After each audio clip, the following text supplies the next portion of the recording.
అందరికీ నమస్కారం. నా పేరు doctor K Raghuramudu, Sitarama Ayurveda hospital, Kurnool. ఈ రోజుల్లో గ్యాస్ ట్రబుల్ అన్నది సర్వసాధారణమైన జబ్బుగా మారింది. ఈ సమస్యతో బాధపడేవారు నచ్చిన ఆహారం కళ్ళ ముందు ఉన్నా తినలేని పరిస్థితి. ఆహారం కొంచెం ఎక్కువగా తిన్నా అది జీర్ణం అవ్వక వాళ్ళ పరిస్థితి నరకప్రాయంగా ఉంటుంది. ఈ పరిస్థితికి కారణం మన ఆహార విహారాల్లో ఈ మధ్య చోటు చేసుకున్న పాశ్చాత్య ఆహార విధానాలే కారణమని చెప్పవచ్చు. ఈ ఫాస్ట్ ఫుడ్ సెంటర్లలో, బేకరీలలో దొరికే ఆహార పదార్థాల వల్ల ఆహార సమయపాలన సరిగా లేకపోవడం వలన మన జీర్ణ వ్యవస్థ బలహీనమై అస్తవ్యస్తంగా మారి గ్యాస్ ట్రబుల్ లాంటి అనేక వ్యాధులను తెచ్చిపెడతాయి. గ్యాస్ ట్రబుల్ ఏ విధంగా కలుగుతుంది అనే విషయానికి వస్తే, ప్రతి ఒక్కరికి జీర్ణాశయంలో జీర్ణరసాలు ఊరడం జరుగుతుంది. ఆ సమయంలో మనకు ఆకలి కలుగుతుంది. వెంటనే మనం ఆహారం తీసుకోవాలి. అప్పుడే ఆహారం బాగా జీర్ణం అవుతుంది, ఎటువంటి సమస్య ఉండదు. కానీ ఈ రోజుల్లో చాలా మందికి సమయానికి ఆహారం తీసుకోవటం వృత్తిరీత్యా, వ్యాపార రీత్యా సాధ్యం కాకుండా పోయింది. సమయం దొరికినప్పుడు ఆహారం తీసుకుంటారు. అప్పటికి మన జీర్ణాశయంలో ఆహారాన్ని జీర్ణం చేసే సామర్థ్యం తగ్గిపోయి ఉంటుంది. కాబట్టి తీసుకున్న ఆహారం సరిగా జీర్ణం అవ్వదు. ఆ విధంగా సరిగా జీర్ణం అవ్వని ఆహారం యొక్క పరిణామాన్ని ఒక చిన్న ఉదాహరణతో తెలుసుకోవచ్చు.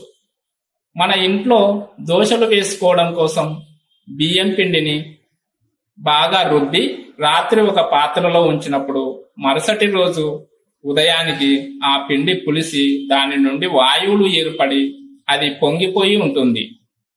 అలాగే మన శరీరంలో కూడా సరిగా జీర్ణం అవ్వని ఆహారం నిల్వ ఉండడం వలన ఆహారం పులిసి చెడు వాయువులు ఉత్పన్నమై కడుపు ఉబ్బరంగా ఉండడం, కొంచెం తినగానే కడుపు నిండినట్లుగా అనిపించడం, అదే పనిగా తేన్పులు రావటం, తిండి నుండి అపాన వాయువులు రావటం, కడుపు నొప్పిగా ఉండడం, ఊపిరి తీసుకోవడం కష్టంగా ఉండడం లాంటి లక్షణాలు కనిపిస్తాయి.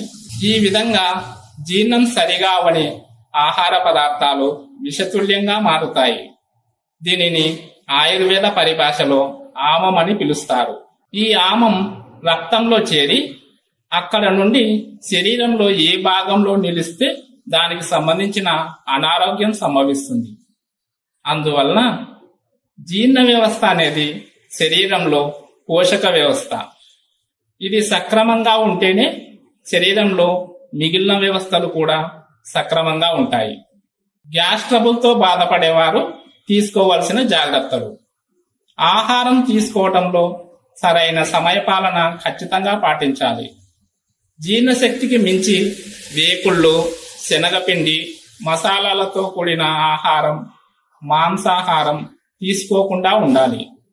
ఆహారాన్ని మితంగా తీసుకోవాలి. జిహ్వ చాపల్యానికి లోను కాకుండా ఉండాలి. పెరుగు ఎక్కువగా తీసుకోకూడదు. ముఖ్యంగా రాత్రి సమయంలో పెరుగు అసలు తీసుకోకూడదు. కావాలంటే పలుచటి మజ్జిగలాగా బాగా చిలికి తీసుకోవచ్చు.